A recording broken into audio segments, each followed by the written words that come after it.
In 2009, we launched Stryx Europa, a fund investing in European equities and following the well-established Seilern investment philosophy of quality growth. The fund got off to an encouraging start, posting a return in excess of 30% in 2010.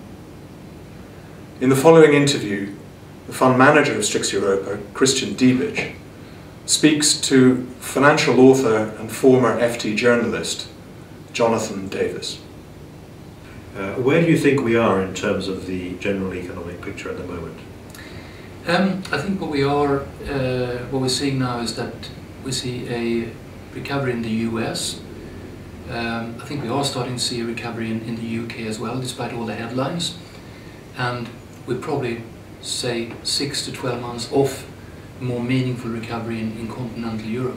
The second phase is normally when the more cyclical segments of the market start to sort of take a back seat and more, you should call it, sustainable growers start to perform. As a native of Sweden, you obviously grew up with you entered the industry during the crisis of the early 1990s. Do you think there are any parallels between what happened in your country in the early 1990s and what's happening across Europe now? I think there's a lot of similarities, it's just on a much bigger scale. The banking crisis in the early 90s in Scandinavia was caused by properties. If you look at what happened in the US, where the credit crisis started, now this time around it was also in terms of properties. And it's very, very similar. But the problems, of course, now are much deeper because the world is much more, the Western world is much more indebted. And in terms of the corporate sector, which companies did well coming out of that crisis, or which companies were best able to weather that crisis, and when was the best time to buy them in terms of the cycle? Any company that exported tended to do very well, because the krona, of course, fell 30–35%. So you had a very, very high inflow of earnings. But the general lesson is that just because you have a crisis, and a severe crisis, it doesn't mean that there aren't companies you can invest in which are going to do well through that, once they come out of that experience. Absolutely, and that's what we try to do. We try to find companies which deliver, which are high quality companies, deliver strong earnings growth, and they have sustainable business models. And those business models and those management of those companies, they tend to effectively gain market share throughout the cycle. And then when you go into a recession, of course, there's always a bit of a turmoil being caused, but they always emerge stronger after each recession. Well, let's look a little bit at the kind of stocks that you own in your portfolio. You run a European portfolio, but it is a very concentrated portfolio with some 20–25 stocks in it. Can you just briefly describe the process by which you choose those stocks? Yeah, it's a very straightforward process. We look at industries which grow, and how do we define growth? Well, we look at general growth at something like 2 to 3 times GDP growth. And in those industries we try to pick the strongest companies. And companies that have often leading market positions, got very good strong management teams, and also strong balance sheets and good cash flows and so forth.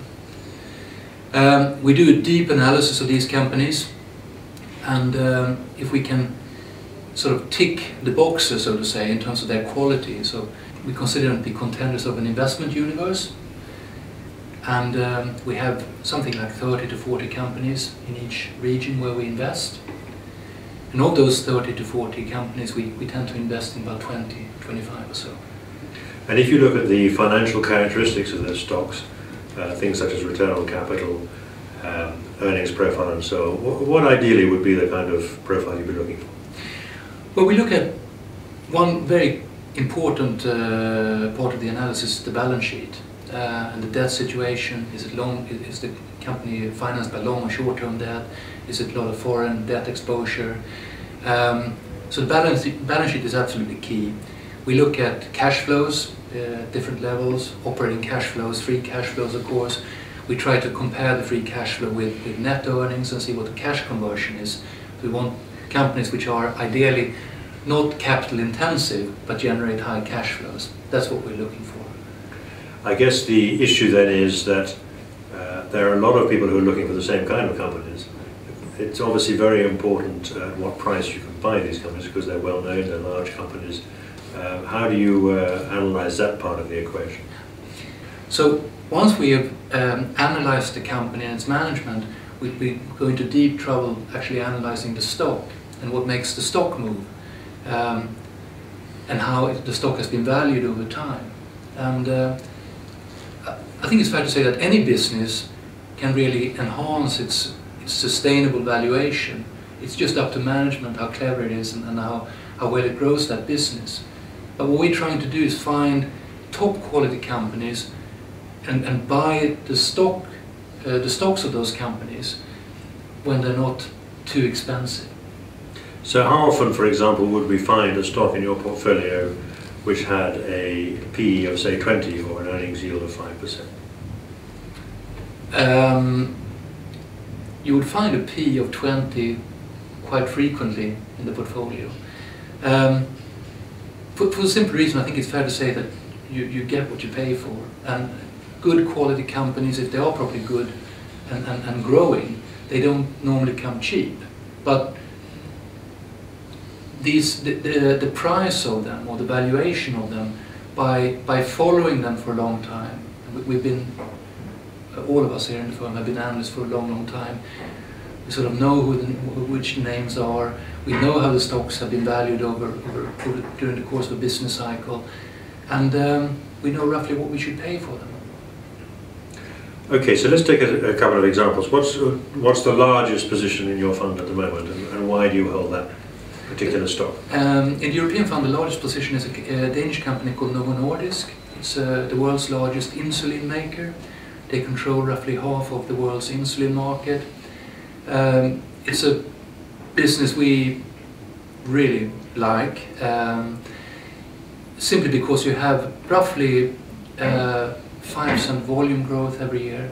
And for this particular company, which has an extremely attractive product pipeline, you have very strong pricing power as well. And the difference between insulin and many other drugs in the world is that if you look at the overall cost for society of diabetes, the actual insulin itself is less than 10% of the overall cost base. So for a company like Novo, the price for society as such is not really that important. It's more important to be able to control diabetes. And this is by far the best company in the business. And under what circumstances can you envisage either selling or reducing that holding from what it is at the moment, which is about, I think, 7% of the portfolio? The stock before, it was by far the best performer in the fund in 2010. It started off this year in a more sort of market performing manner, but they have a new drug coming onto the market in either late this year or early next year. And I think for the moment the market is in such a state that it really doesn't get too worried about a high PE, and the PE of this company sits around 23, 24 times. So it's quite high, but I wouldn't want to reduce it because the outlook is so good. What would make us reduce the exposure would be either if something happens to any of the drugs in the portfolio, any of the diabetes drugs, then we would sell it dramatically or drastically. The other thing would be if we, for whatever reason, went into more of a bearish market environment, then a high PE stock like that wouldn't really fit in a portfolio. Then we would look at other quality businesses we have in the investment universe, but they would trade on multiples considerably below 23, 24 times. So what you're saying is that you combine, in effect, a bottom-up with a top-down approach. In other words, you are looking for companies with particular characteristics, but you will vary that exposure a little bit in the light of what your view is of the overall market environment. Absolutely. I think one has to make up one's mind whether we are in, or one is in a bear market or a bull market, and then you pick the stocks accordingly. So I think the beauty of the investment style that we profess is that we have a universe of top quality companies at different growth rates. We're generally looking at something like 10 to 20% consistent earnings growth year in and year out. And what we're trying to do is just balance the portfolios so we have a certain proportion of high growing stock and a certain proportion of sort of more moderate growing stocks. But try to balance that with the P of the portfolio. And because you're looking for companies with the capacity for consistent long-term earnings, I imagine that the turnover in your fund is quite low. What typically would that be? Yeah, the turnover is not very high at all. I think last year we had a turnover in the European fund of around 20–21%. So your outlook for this year, 2011, is what exactly? We think we're in a very good stock market environment. When we're going through the year, and what we've seen already so far is that long bond yields have started to move higher, both in the US as well as in Europe. Normally that means that there is a shift from bonds into equities. So the earnings-driven rally is going to be supplemented now, in our view, also with the liquidity-driven rally. Another issue I guess I'd be interested in your comments on is the fact that while companies that you buy and own may have high returns on equity, what we have seen, we've been living through is a period in which equities generally have derated. Multiple earnings multiples have come down. Do you think that is a cycle also which is on the turn, and if so, how quickly will that come through? Yeah, I think it's inevitable, because as bond yields start to move higher, bonds as an asset class is not so attractive. And where do you actually put your money then? Do you put it into commodities? Probably a bit. You probably put it into some real estate, but equities have been so out of fashion. And if you compare equities to bonds, equities still offer very good value. What would you say to people is the reason why they should look at your European fund now rather than in, say, 18 months or 2 years' time? I think it's fair to say that the further into the cycle the equity market cycle you move, the pickier the market gets in terms of actual stock selection, and quality tends to perform better at the later stages in the cycle than at the earlier stages. In the early stages of an upturn, you generally have the weak companies that tend to do very, very well. It's almost like going back to 2009, March, April 2009, the weakest companies performed really, really well. It was sort of a dash for trash. Mm-hmm. So either they went bankrupt or they survived, and then the market turned up, they survived. It doesn't say that our companies or the stocks in our portfolios that they're not performing, but they are sort of expected to perform, and they trade on higher multiples, higher normalized multiples. Right? And a primary characteristic of your portfolio will be that most of the companies within the portfolio will have genuine growth rates of between 10 and 20%, possibly even more in some cases. And your argument essentially is that you would expect investors to be able to see returns of a similar nature over a certain time period. Is that right? Yeah, I think what we are trying to say is we're aiming for a portfolio which generates 15% earnings growth every year.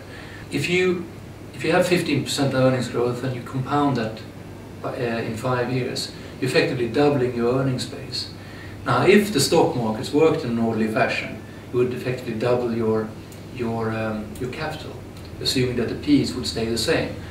Now, of course, the markets don't work that way, but I think what we're trying to do is really the objective is to pick stocks in companies where we can rely on the earnings growth, and where we can rely on management to deliver, and look for that kind of 15% compounding in terms of value every year.